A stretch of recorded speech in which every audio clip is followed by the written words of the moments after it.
Do you want to know how Canadian I am? I spell donuts with an O-U-G-H, bro.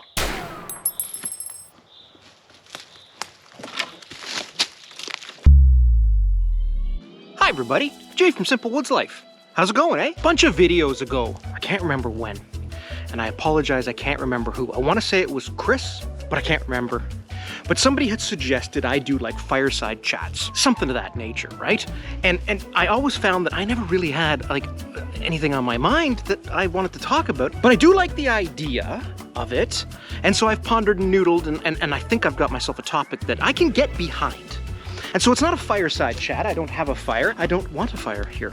I'm out in the woods. It's a woodsy chat.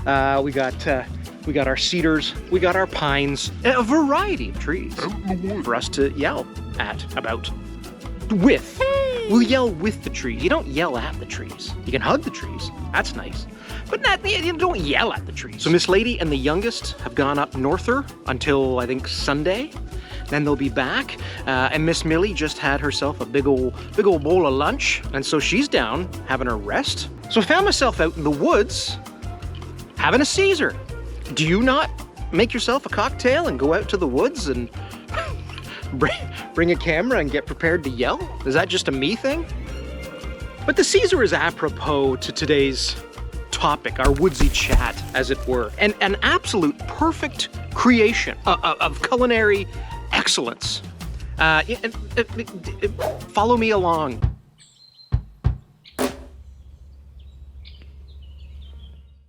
Lots of news about Canada, and Canada about the news going on. And apparently, there's a newfound sense of Canadian patriotism. From Vancouver all the way to the Rock, they're talking about Canadian patriotism. That's what they said. I wasn't born in Canada, but I moved here when I was a baby. Raised by an Irish mother, Erin go Bragh was instilled in me from day one. Something fierce. Ireland was extremely important in our house. I love Canada, have always loved Canada.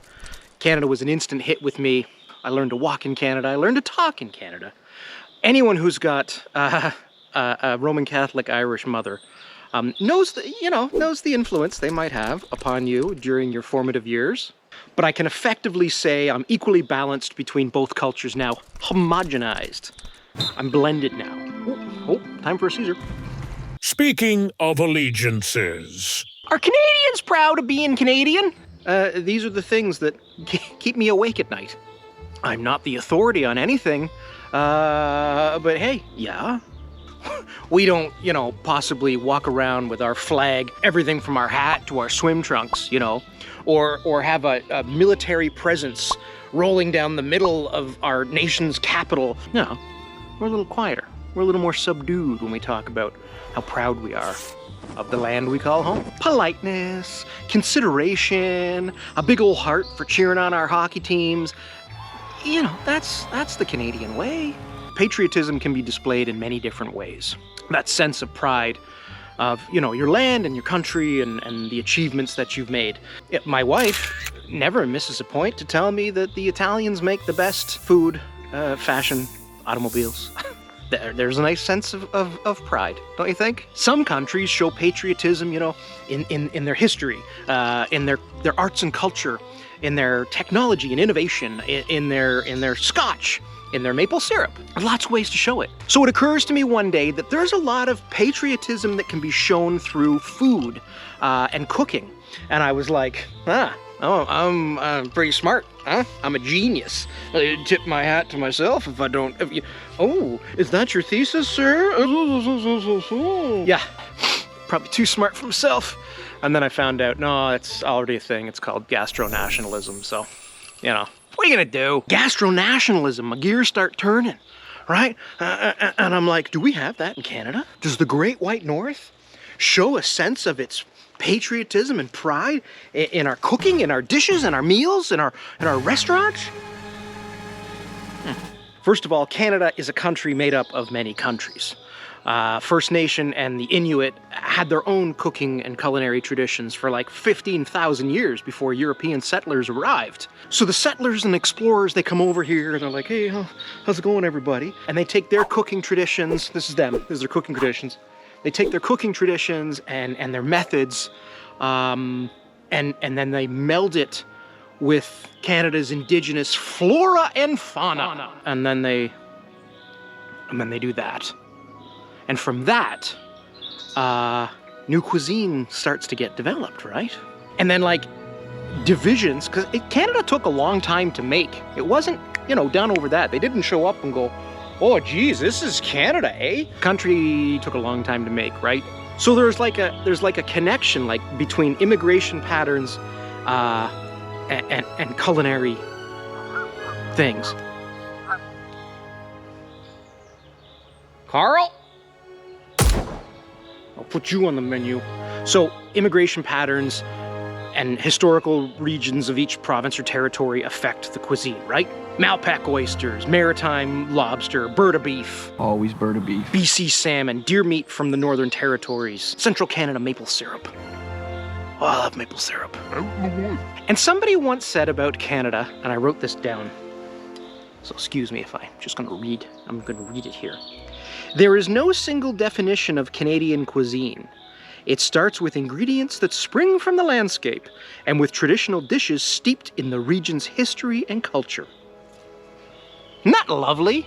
Isn't that lovely? So I guess I've answered the question then, haven't I? If you're not from around here, right, then based on what I just said, you're thinking to yourself, well, they must be overflowing with Canadian cuisine. Provincial and national restaurant chains, all Canadian cuisine. Wonderful, wonderful places. A breadth of national restaurant chains, much like your Chipotles or your Irish pubs or your British chippies. And, we've got that in Canada. They span the country. These beautiful restaurant chains filled with our wonderful and diverse cuisine. Huh? And if you're a Canadian, you know how every day starts, right? You gotta get in your vehicle and you're gonna stop in at our national coffee shop. So you grab your cup of joe and then you gotta decide between an oatcake or a Towton or a spud nut. You're keeping it light today because you can't be slamming back Johnny cakes every day of the month. Yesterday, case in point, we were out and about. Ms. Lady and I had some errands to do, and we found ourselves at a shopping mall around lunch. We hit the food court, right? And you've got your stir-fry place and somewhere you could grab a taco, and the Golden Arches are there. If you know Ms. Lady, she's at the Kubi Burger place. And of course, I'm grabbing myself a little bit of grub from my favorite Thunder Bay Bonbon spot. So we had our lunch, and then she twisted my arm, and we split ourselves a bannock and jam from the little kiosk there on the way out. It feels like those kiosks are popping up on every corner, doesn't it? Gassed up the truck, ran inside, paid for it, grabbed some pemmican and a couple of maple waters, because, road snacks. And of course, with Mother's Day coming up, all the restaurant chains want you to bring Mom over there. Right? So the ads are pushing you to come to every single chain they've got. The bison steak folks, the rappy pie peeps, come on down and get yourself some tortilla from our place. Jig's dinner is Mother's Day. The ads have been relentless. I've had a jingle stuck in my head all week long. Because Mom is raised good, girls and boys celebrate her with chicken stew and ploys. And it's just wormed its way into my brain. Miss Lady isn't so picky. As long as we can end the date with a sweet treat from the Flapper Pie store, she's happy. Yeah, Canadian cuisine. We are the poster child for gastronationalism. That was invented because of us. You're welcome, planet Earth. None of that's true. I pulled your leg. Gotcha. You might find a one-off donair place in some city center somewhere. And the last time I was in Peterborough, they had like a loaded pierogi chain, I guess. But no, the thing about Canada is if you want to eat at a restaurant in Canada made by Canadians, you're going to have to pick an American name. As simple as that. You sound insane. Do you realize that? New York fries, Baton Rouge Steakhouse and Bar, Boston Pizza, Dixie Lee Fried Chicken, Montana's Cookhouse, Filthy Phillies, Lone Star Texas Bar and Grill, St. Louis Wings, California Sandwiches, New Orleans Pizza, Eastside Mario's. Hey, bada boo, bada bing! We also have Swiss Chalet. It's not American, so I guess it's the exception here. It's an inherently Canadian restaurant, and it's probably ruined me because it's formed my expectation of what the cuisine is like in Central Europe. I just figure they're all pounding back rotisserie chickens. Come on, Canada! We can do better than this! We can't just be known for poutine! If I had unlimited funds and culinary skill, I'd work to change the landscape. I really would. I'd spearhead the charge for having more patriotic cuisine. But, you know, I don't... You know in the cartoons when they open the wallet and the moths fly out? This guy. I'm just the ideas man. But if you're so inclined, you know, get a lobster roll franchise started. Let's get those Digby scallops down the line. Get that codfish ball stand going. Quahogs in every grocery store. Muskox chops in every home. I mean, carefully, because we don't want to, like, get to a point where we're overfishing or over-farming. So, you know, maybe that's not... Maybe we don't go, like, that far. But, like, we could do something, no? Why can't we have a Regina-style pizza in every town? How's it gonna hurt if you toss a BC roll in your fish and chips menu? Let's normalize ginger beef takeout, you know, open until 2 a.m. I want, on special occasions, to be forced to make the decision between Dairy Queen or the Schmoo Tort place. With this newfound patriotism we seem to be feeling, I think we could maybe, you know, add to the lineup. Feels like an opportunity. Of course, this is coming from a guy who loves making curries and sopes, and, you know, it's probably, because I'm home alone, I don't feel like cooking. I probably go get some buffalo wings tonight. But my beer will be Canadian. Anywho, food for thought. See what I did there? Oh, also, I don't want to hear it anymore, guys.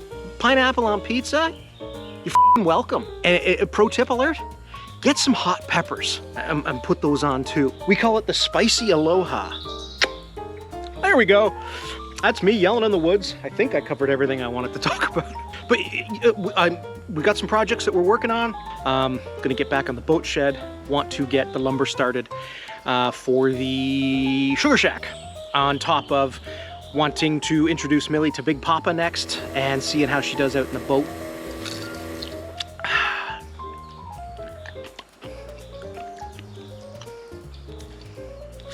Thank you, us, for this beverage.